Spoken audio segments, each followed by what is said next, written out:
쟁하고 애들 날올 거야. 한덕수 전 총리가 예. 간밤에 이제 구속영장이 청구가 됐다 이런 소식이 들려왔어요. 그렇습니다. 네.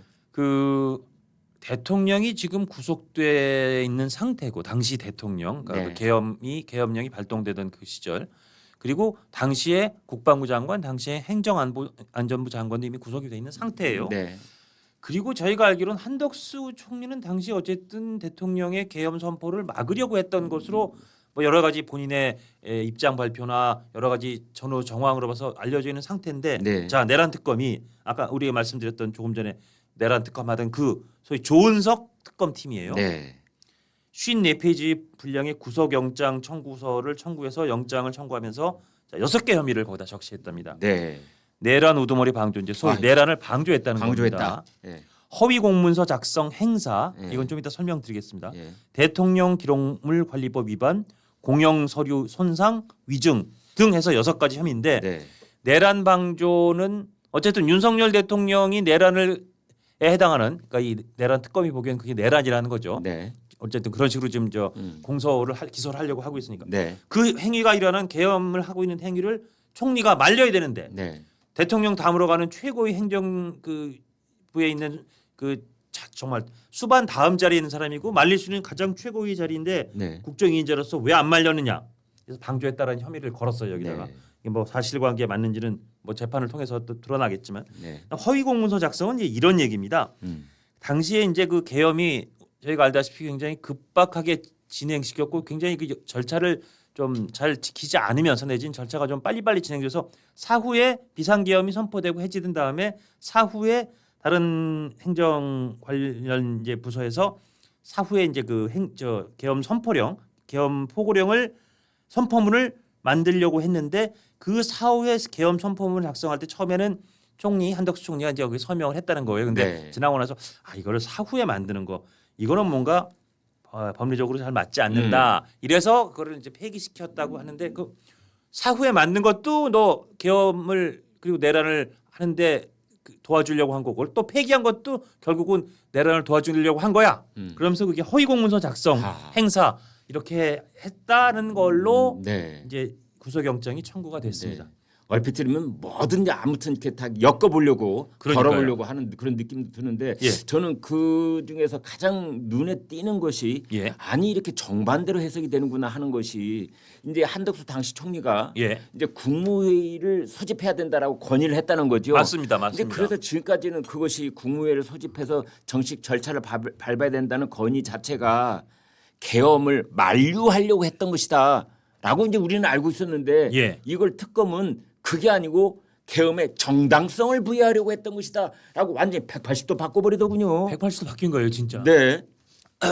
사실은 모르겠습니다. 그 뭐 내부에서 일어난 일 한 구절 한 단어까지 우리가 워딩까지 알 수는 없지만 네. 대통령이 그냥 계엄을 선포를 국무회의도 제대로 하지 않고 선포하는 거는 일단 위법이다라는 걸 지적하는 거는 네. 저 거기에 특별한 정당성이나 저 법률적인 하자가 있을 것 같지 않고요. 네. 총리로서 그걸 막으려고 했던 것 같고 그리고 계속 주장하듯이 총리나 당시에 특히 뭐 외교부 장관이라든지 일부 국무위원이 하면 안 된다. 네. 아마 최상모 부총리도 저 안 된다는 취지로 강하게 주장으로 알고 있고 그럼 총리는 그 국무회의 석상에서 일단 시간을 끌었고 네. 시간을 끌면서 이건 그 국무회의는 해야 됩니다. 아무리 계엄을 하고 싶으셔도 시간을 끌고 했다면 저는 제가 지금까지 갖고 있는 정보와 제가 갖고 있는 느낌으로는 한덕수 총리도 지금 밑에 국무 외교부 장관이라든지 경제부총리라든지 몇몇 국무위원들이 이거를 반대하고 있는 상황에서 시간을 끌었다는 건 어떻게든 이 계엄이 선포되지 않도록 노력을 한 그런 정황이 아닐까라고 저는 생각이 됩니다. 근데 그거를 아니야.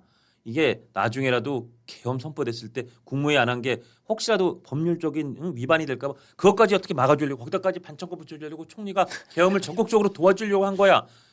라는 식의 지금 법률 적용인데 그러게 말이에요.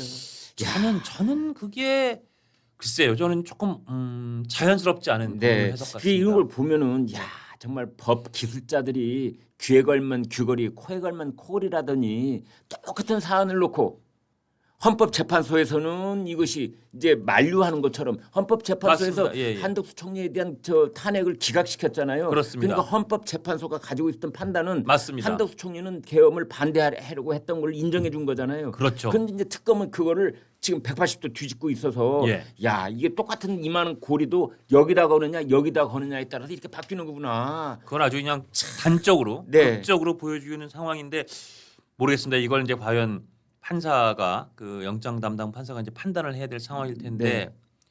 저는 개인적으로 뭐 저도 법률가는 아닙니다만 판사가 명경지소 같은 마음으로 판단한다면 여기에 지금 영장을 발부할 리는 저는 없다고 생각이 듭니다. 저도 그렇게 봅니다. 예. 네. 뭐 아시겠지만 이건 그 도주의 우려가 지금 한덕수 국무총리에 네. 있다고 보는 건 말이 안 되고 네. 증거 인멸의 우려가 있다? 아니 이미 증거들은 확보돼 있고 네.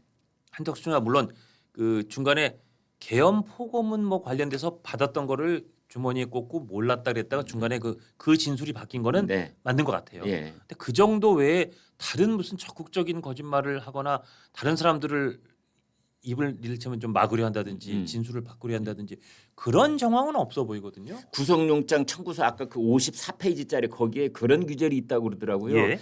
한덕수 전 총리가 구속을 하지 않으면 다른 데 가서 위증을 계속할 염려가 있다. 재범의 우려가 있다. 재범의 우려가 그렇지. 있다. 뭐 예, 그런 걸 예, 적었다고 그래요. 예. 예, 예. 네. 근데 그 정도 가지고 아니 그리고 원래 그 법률적으로 피의자에 몰리면 본인 관련된 거에 관해서는 사실은 적극적인 변호나 어떨 땐 거짓말을 하더라도 본인에 대해서 위증하는 그렇죠. 거는 네. 처벌하지 않게 돼 있습니다. 그건 그렇습니다. 너무 자연스러운 인간적 속성이라고 생각하기 때문에 네. 물론 한덕수 총리가 이제 그 헌재에 나가서 했다든지 그런 부분은 위증이 될 수 있어요. 그러니까 네. 그런 부분의 위증은 걸 수 있지만 일단 본인이 저 같아도 예를 들어서 그 당시에 너무 경황이 없었어요. 네. 대통령이 갑자기 뜬금없이 그리고 한 번도 들어오지 못했는데 자, 계엄을 선포하겠다. 한덕수 총리도 공직 생활을 50년 한 분이니까 계엄은 안 될 이게 하더라도 국회에서 바로 해제하면 안 될 텐데 이걸 무슨 입장과 어떤 근거로 어떤 논리로 하시는 거지라고 당황했을 거 아니에요?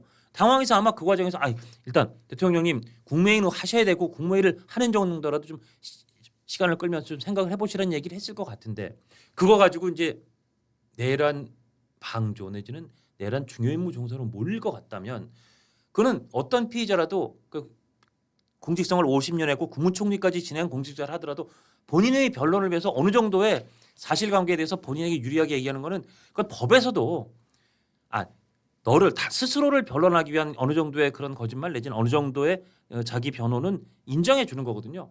너 왜 너에 대해서 거짓말했어? 너 법정에서 위증했어. 또 위증죄 추가할까? 이거 못하게 돼 있으니까. 저는 그 정도로 이해해 줄 수 있는 범위 내에서의 얘기를 한 정도가 아닐까 싶은데 그거를 지금 아까 말씀하신 것처럼 코에 걸면 코골이, 귀에 걸면 귀걸이식으로 적용해서 영장을 청구한다. 그래서 기각이 될 게 마땅하고 기각이 될 확률이 높다고 생각하는데 문제는 지금 법원도 우리 판사님들도 이 현 정부나 특히 정청래 대표를 뽑은 민주당이 겁박에 굉장히 노출돼 있잖아요.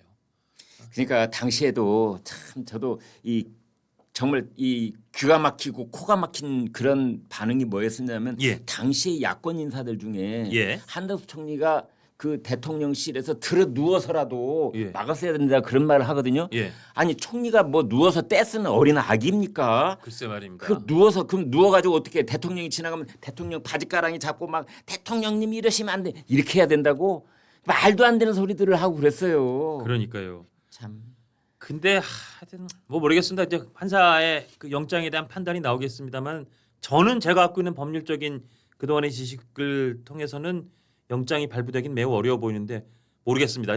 두고 봐야죠. 다만 이제 이 정치권에서 어떤 해석이 나오느냐? 왜 아니 대통령 구속돼 있고 아까 말씀드린 국방장관, 행안장관 다 구속돼 있는데 왜 총리를 구속시키려 할까? 국정 1, 2인자가 다 같이 내란에 관여했다는 그런 전체 그랜드 프레임 정말 멋있어 보이는 프레임을 완성시키는 활용점정의 뜻이 한덕수 총리 구속했다라고 특검이 생각하고 있지 않을까. 그리고 그 지금 특검은 매우 법률적일 뿐 아니라 정무적이고 정치적으로도 이 일을 지금 굴려가고 있다, 구르고 있다라고 보이니까 그런 내란 프레임의 완성을 위한 것 그리고 아마도 당시에 한덕수 총리나 최성목 부총리도 결국은 이런 한덕수 총리를 또 탄핵하는 바람에 부총리까지 대통령 권한대행이 되는 초유의 일이 벌어졌을 때 그랬었죠. 하여튼 헌재에 그 이 민주당에서 원하는 사람을 임명하는 절차를 지연시켰던 거, 네. 그 부분에 대한 미운털, 괘씸죄. 괘씸죄 아. 플러스 한덕수 총리 그리고 대통령 권한대행은 대통령 대선에 출마까지 하려고 하다가 중간에 출마했죠. 했죠. 네, 출마 그렇죠. 무소속으로 출마를 했죠. 출마를 했다 결국은 접었지만 네. 그런 상황까지 있었던 거에 대한 또 다른 미운털. 네. 미운 털이 이중으로 박힌 거야. 그러니까. 그래서 아마 강하게 드라이브를 하고 있고 한덕수 전 총리만큼은 구속을 해서 딱 영화의 몸을 빨리 만들어야 이게 그림이 제대로 나오고 그리고 다른 사람들한테도 이렇게 함부로 경거망동하면 우리는 이렇게 아주 도력을 내는 걸 잘 알고 있어라 라는 시그널을 보내고자 하는 의도도 있지 않을까 저는 그렇게 생각합니다. 김 선배는 어떻게 생각하세요? 그러니까 그게 지금 이제 참 우리 장 실장 말씀하신 것처럼 이게 국정 2인자를 잡아 가둬서 내란 프레임에 정점을 찍는다. 그렇죠. 그 다음에 거부권 그렇게 행사하고 말이야 우리가 임명해달라는 헌재소장 임명 안 하고 말이야 오늘날 이런 날이 올 줄 몰랐지 당해봐. 그러니까. 그리고 이제 또 하나는 뭐 대선에 출마까지 했어. 선거지면 어떻게 된다는 그 매운맛을 보여주겠어. 지금 이런 건데 이거를 전문 용어 4글자로 정치 보복이라고 하는 겁니다. 정치 이게. 보복. 예. 결국은 뭐 한덕수 총리 전 총리가 법률적으로 어떤 판단을 받을지는 영장 담당 판사나 나중에 재판부가 결정하겠지만 현재까지 보이는 건 정치 보복의 이 혐의 그 농도가 매우 짙어 보인다. 그렇게 정리를 해주셨습니다. 저도 그 말씀에 동의를 합니다. 그 한 독자가 이런 댓글을 다셨더라고요. 아 예. 법성포 굴비 엮듯이 줄줄이 엮어 넣는구나. 업성포 굴비와 뜻이. 제가 그리고 이 쨍하고 해뜰 날에서도 그 말씀을 저번에 한번 드린 것 같은데 저는 이 말을 제가 처음 만들었다고 생각하는데 어디 그 자리에 있었을지도 모르죠. 정말 법 기술자들이 의도를 가지고 누구 한 사람을 혼내겠다 싶으면 네. 이런 식이에요. 공무원 같으면 숨 쉬면 직권남용이고 네. 숨을 안 쉬면 직무유기예요.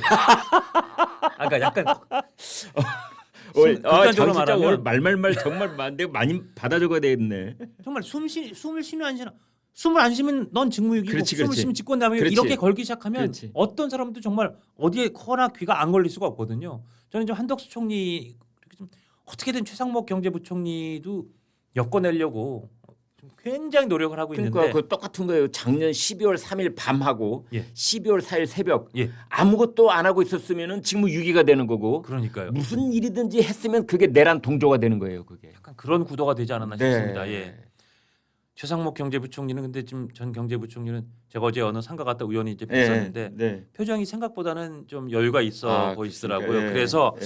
아마 최상목 부총리는 워낙 당시에도 반대했다 이런 얘기들이 좀 사실관계가 워낙 뚜렷하다 보니까 예. 거기까지 이 엮어내기가 쉽진 않아 보이는데 하여튼 한덕수 총리에 대해서는 어쨌든 일단 엮는 그 이 회심의 안달이 바깥다리 후리기가 들어갔어요. 지금. 그러니까 지금 그 안달이 후리기가 지금 저거잖아요. 국무회의 소집을 건의했다. 건의했다. 만약 건의를 안 했으면 안 했으면 그렇죠. 직무유기다. 너는 직무유기죠. 그리고 너는 심정적으로 내란 동조했다. 계엄을 더 빨리빨리 하게 하려고 그렇지. 총리로서 대통령한테 국무회의를 해야 되는데 얘기도 안 하고 계엄을 어떻게든 빨리 성사시키려고 노력했다. 너는 내란 우두머리나 내란 비호임했다라고 볼 수도 있죠. 그렇죠. 그런데 국무회의 소집을 건의를 했으니까 예. 이번엔 너는 정당성을 부여하려고 한 거야. 그러니까 어쩌라는 거니?